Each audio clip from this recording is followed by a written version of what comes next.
حیدر قرار، شیر خدا، مولا کائنات حضرت علی جو فاتح خیبر کے نام سے تاریخ میں مشہور ہے، اور آج تک کوئی بھی ایک ایسا فاتح اور سورما اس دنیا میں نہیں آ سکا جو حضرت علی کی طاقت، قوت و شجاعت کا مقابلہ کر سکتا۔ حضرت علی کی قوت و شجاعت ہی وہ نعرہ ہے جو مسلمانوں کے لیے جنگ میں ایک حوصلے کا ذریعہ بنتے ہیں۔ جب مسلمان میدان جنگ میں اترتا ہے تو وہ کہتا ہے یا علی، تو اس کے بدن میں ویسی ہی طاقت اور بجلی بھر جاتی ہے جو حضرت علی کے اندر تھی۔ آج ہم بات کریں گے فتح خیبر کے بارے میں۔ نبی پاک صلی اللہ علیہ وآلہ وسلم مکہ مکرمہ سے ہجرت کر کے مدینہ منورہ تشریف لائے تو وہاں پر پہلے سے ہی یہودیوں کی کثیر تعداد آباد تھی۔ یہودیوں نے مدینے کے ارد گرد بڑے مضبوط قلعے بھی بنا رکھے تھے۔ یہودی چونکہ آخری نبی صلی اللہ علیہ وآلہ وسلم کے ظہور کے منتظر تو تھے، اور وہ اپنی الہامی کتاب توریت کے مطابق اس بات پر یقین بھی رکھتے تھے کہ آخری نبی لازمی آئے گا، مگر اس آخری نبی کے ظہور ہونے کے اپنی قوم میں منتظر تھے۔ مگر جب حضرت اسماعیل علیہ السلام کی نسل سے نبی پاک صلی اللہ علیہ وآلہ وسلم بطور آخری نبی مبعوث فرما دیے گئے اور حضور صلی اللہ علیہ وآلہ وسلم نے اعلان نبوت بھی کر دیا، تو یہودی نبی پاک صلی اللہ علیہ وآلہ وسلم کی جان کے دشمن بن گئے۔ وہ اور کچھ نہ کر سکے تو انہوں نے مسلمانوں کے خلاف سازشوں میں مصروف ہو گئے تاکہ وہ ان کو پریشان اور ان کی قوت کو نقصان پہنچا سکے۔ خیبر مدینے سے تھوڑی دور ایک بڑی آبادی والا شہر تھا۔ یہاں یہودیوں نے بڑے مضبوط قلعے بنا رکھے تھے۔ سرزمین عرب میں یہ یہودیوں کا مرکز کہلاتا تھا۔ شاداب و زرخیز تھا، پھلوں اور فصلوں کی فراوانی تھی۔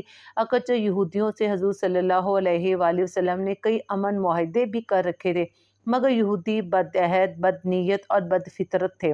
مسلمانوں کو پھلتا پھولتا دیکھ کر وہ حسد کی آگ میں جلنے لگے اور پھر عہد شکنی کے مرتکب ہوتے اور مسلمانوں کے خلاف سازشوں میں مصروف ہو جاتے۔ مسلمانوں کے تجارتی قافلے جب خیبر کے علاقے سے گزرتے تو یہ حملہ کرتے یا گزرنے کی اجازت نہ دیتے تاکہ مسلمانوں کو مالی لحاظ سے کمزور کیا جا سکے۔ چنانچہ آخر ان کی حرکتوں اور سازشوں سے تنگ آ کر نبی پاک صلی اللہ علیہ وآلہ وسلم نے یہودیوں کے خلاف ایک فیصلہ کن مارکے کا فیصلہ کر لیا۔ 4 ہجری کو سرکار دو عالم صلی اللہ علیہ وآلہ وسلم کی قیادت میں صحابہ کرام نے خیبر کی طرف پیش قدمی کی۔ لشکر 1600 کے اوپر مشتمل تھا، جس میں 1400 پیدل اور 200 گھڑ سوار تھے۔ یہودیوں کے مسلمانوں کی آمد کی اطلاع ملی تو وہ قلعہ بند ہو گئے۔ مسلمانوں نے خیبر کے پاس جا کر پڑاؤ ڈالا۔ نبی پاک صلی اللہ علیہ وآلہ وسلم نے اللہ کی بارگاہ میں دعا کے لیے ہاتھ اٹھا دیے۔ خیبر کی طرف نبی پاک نے سب سے پہلے حضرت ابوبکر صدیق کی سربراہی میں ایک لشکر بھیجا، مگر وہ لشکر ابھی قلعے کے پاس پہنچا ہی تھا کہ اوپر سے یہودیوں نے تیروں کی برسات کر دی اور یہ لشکر ناکام و نامراد واپس لوٹ آیا۔ اگلے دن حضرت عمر کو بطور سپہ سالار خیبر کی طرف لشکر کی کمان دے کر بھیجا گیا، مگر یہ لشکر بھی ناکام واپس لوٹ آیا۔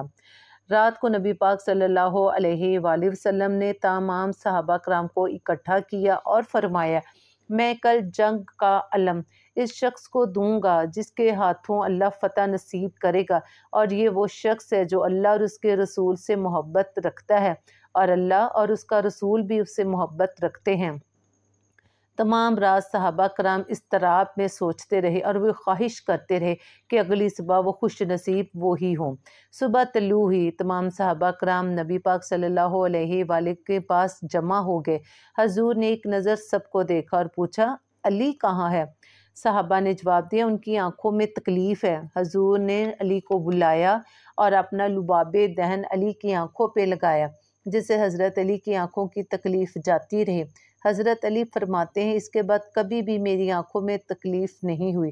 پھر نبی پاک صلی اللہ علیہ وآلہ وسلم نے علی کو اپنا علم عطا فرمایا اور نصیحت کی، خیبر کی طرف روانہ ہو جاؤ اور جا کر پہلے انہیں اسلام کی دعوت دو اور اللہ سے ڈراؤ۔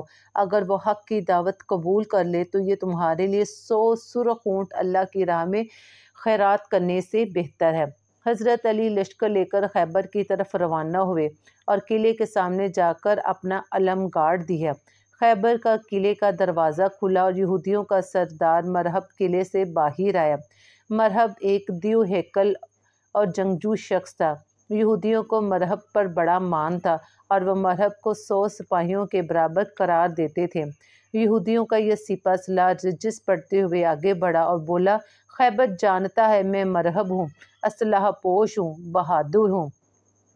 حضرت علی نے اس کی رجس کا جواب دیتے ہوئے فرمایا، میری ماں نے میرا نام حیدر یعنی کہ شیر رکھا ہے، میں شیر کی طرح ہیبت ناک ہوں۔ مرحب نے بڑے خوفناک طریقے سے حضرت علی پر حملہ کیا، مگر علی نے اس کا وار ناکام کر دیا۔ اس سے پہلے کہ مرحب سنبھلتا، حضرت علی نے تلوار کے وار سے اس کی گردن اڑا کے رکھ دی۔ مرحب زمین پہ گرا اور یہودیوں نے یہ منظر دیکھا تو حضرت علی کی فوج پر حملہ کر دیا، مگر ذوالفقار حیدری کی چمک نے یہودیوں کو مولی گاجر کی طرح کاٹ کاٹ کر رکھ دیا۔ حضرت ابو رافع روایت کرتے ہیں کہ ایک یہودی نے خیبر قلعے کے دروازے پر حضرت علی پر حملہ کیا کہ اچانک حملے سے حضرت علی کے ہاتھ میں موجود ڈھال نیچے گر گئی۔ علی نے قلعے کے دروازے کو اکھیڑ کر اسے اپنی ڈھال بنا لیا اور اس دروازے کو ہاتھ میں لے کر آخر تک لڑتے رہے اور قلعہ مسلمانوں کے ہاتھ آ گیا۔ خیبر قلعے کا یہ دروازہ اتنا بھاری تھا کہ جنگ کے بعد 70 لوگوں نے اسے اٹھایا۔ خیبر کی فتح نے جزیرہ عرب میں یہودیوں کی طاقت کا جنازہ نکال کے رکھ دیا اور مسلمانوں کی دھاک ہر طرف بیٹھ گئی۔ بلا شبہ حیدر کرار، شیر خدا، مولا علی فتح خیبر کے معزز لقب سے نوازے گئے، جو رہتی دنیا تک اور رہتی کائنات کے اس لقب سے سرفراز رہیں گے، اور اللہ تعالی حضرت علی کے اوپر اپنی لاکھوں کروڑوں رحمتیں اور برکتیں نازل فرمائے۔ پلیز چینل کو لائک اور سبسکرائب کرنا مت بھولیے۔